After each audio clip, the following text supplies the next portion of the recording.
जमुई थाना में उस वक्त अचानक हड़कंप मच जाता है जब अंचला अधिकारी निर्भय प्रताप सिंह थानेदार के सामने गिरफ्तारी देने पहुंच जाते हैं। फोन पर अंचला अधिकारी को धमकाना थानेदार को इतना भारी पड़ जाता है कि अंचला अधिकारी खुद वहां पहुंच जाते हैं और कहते हैं कि भैया हम आ गए, मुझे गिरफ्तार कर लो। क्या है पूरा मामला, आगे हम आपको विस्तार से बताएंगे कि आखिर अंचला अधिकारी थानेदार के सामने गिरफ्तारी देने क्यों पहुंच जाते हैं। लेकिन उससे पहले नमस्कार, मेरा नाम विष्णु है और आप देख रहे हैं जनता जंक्शन। कहते हैं कि पुलिस प्रशासन दोनों मिलकर जनता की सेवा करते हैं, लेकिन यहां मामला बिल्कुल उल्टा हो गया। मामला सिर्फ तिरंगे का था, मगर इस तिरंगे के नाम पर जमुई का टाउन थाना रणभूमि बन गया। अंचला अधिकारी निर्भय प्रताप सिंह और थानाध्यक्ष अमरेंद्र कुमार आमने सामने आ गए और यह नतीजा रहा कि थाने में अफरा तफरी मच गई। पुलिस प्रशासन जो वहां पे मौजूद थी, उनके हाथ पांव फूल गए। दरअसल अंचला अधिकारी निर्भय प्रताप सिंह न केवल अफसर है बल्कि समाज सेवी भी है। वह नेचर विलेज के नाम से एक संस्था चलाते हैं, जिसके जरिए गांव-गांव जाकर स्वच्छता, महिला सशक्तिकरण, नशा मुक्ति और स्वरोजगार जैसे कई संदेश देते रहते हैं। 15 अगस्त को उन्होंने सोचा कि क्यों न इस बार शौर्य तिरंगा यात्रा निकाली जाए, ताकि देशभक्ति का जज्बा और बढ़े। लोगों की भीड़ भी जुटी, झंडे भी लहराए गए, नारे भी लगे, सब कुछ तैयार था। आवेदन भी बाकायदा एसडीओ को दिया गया था।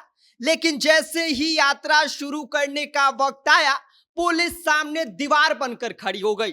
सीओ साहब जब थानाध्यक्ष से फोन पर बात करने लगे तो जो मामला था वो पूरा बिगड़ गया।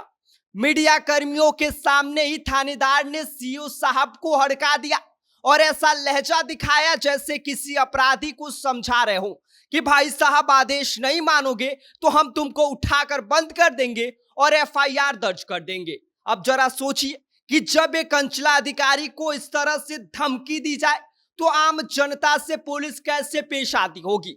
यही सोचकर सीओ निर्भय प्रताप सिंह भड़क उठे और गुस्से से तमतमाए सीओ सीधा अपने समर्थकों के साथ टाउन थाना पहुंच गए। जाते ही उन्होंने थानेदार से कह दिया कि भैया मैं आ गया हूं, मुझे गिरफ्तार कर लो। अगर तिरंगा यात्रा निकालना देश में अपराध है तो मुझे हवालात में डाल दो। थानाध्यक्ष अमरेंद्र कुमार बार बार समझाने की कोशिश करते रहे कि अरे भैया आप शांत हो जाइए, मामला सुलझ जाएगा। लेकिन सीओ साहब किसी कीमत पर यह बात मानने को तैयार नहीं थे। उनका कहना था कि या तो दोषी पुलिस कर्मियों पर तुरंत कार्यवाही करो या तो फिर मुझे गिरफ्तार करो। इतना ही नहीं, थाने से निकलकर निर्भय प्रताप सिंह अनुमंडल पदाधिकारी, पुलिस अधीक्षक और जिलाधिकारी के कार्यालय तक गए। लेकिन स्वतंत्रता दिवस की छुट्टी के चलते सारे ऑफिस बंद मिले और नतीजा ये रहा कि गुस्से में यह जो आग थी और इसमें अब घी का काम हो गया। उन्होंने सीधी तौर पर साफ कह दिया कि भारत में अगर हम तिरंगा यात्रा नहीं निकालेंगे तो क्या पाकिस्तान में निकालेंगे। आवेदन देने के बाद भी हमें रोका गया और जब एक अंचला अधिकारी को धमकी मिल सकती है तो आम जनता के साथ कैसे सलूक होता होगा, यह सोचकर ही मुझे डर लगता है।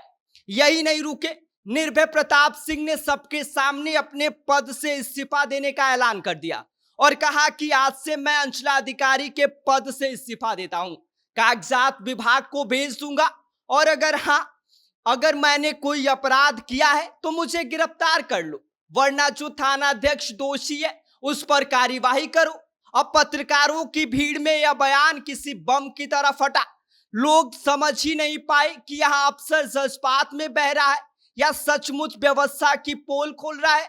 लेकिन सबसे बड़ा सवाल यही है कि आखिर तिरंगा यात्रा निकालने पर आपत्ति क्यों, जब स्वतंत्रता दिवस जैसे मौके पर लोग खुद आगे आकर राष्ट्र ध्वज फहराना चाहते हैं तो पुलिस प्रशासन को किस बात का डर लग रहा था।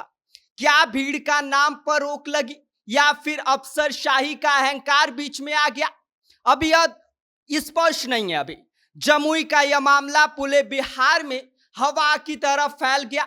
सोशल मीडिया पर लोग पुलिस की भूमिका पर ही सवाल उठा रहे हैं, लेकिन सच यही है कि इस पूरे विवाद में सबसे ज्यादा शर्मनाक स्थिति पुलिस प्रशासन की बन गई, जहां एक तरफ आजादी की अमृत महोत्सव की बात हो रही है, तो वहीं दूसरी तरफ तिरंगा पर ही रोक लगाकर सरकार की नाक काट दी गई। किसी ने सही कहा है कि भारत में तिरंगा यात्रा निकालना अब गुनाह हो गया है, बाकी लाठी डंडे, घुसखोरी और राजनीति सब जायज है। अब देखना यह होगा कि जमुई का यह तिरंगा विवाद कितनी दूर तक जाता है, लेकिन इतना तय जरूर है कि इस घटना ने पुलिस प्रशासन की असलियत को जनता के सामने लाकर नंगा कर दिया है।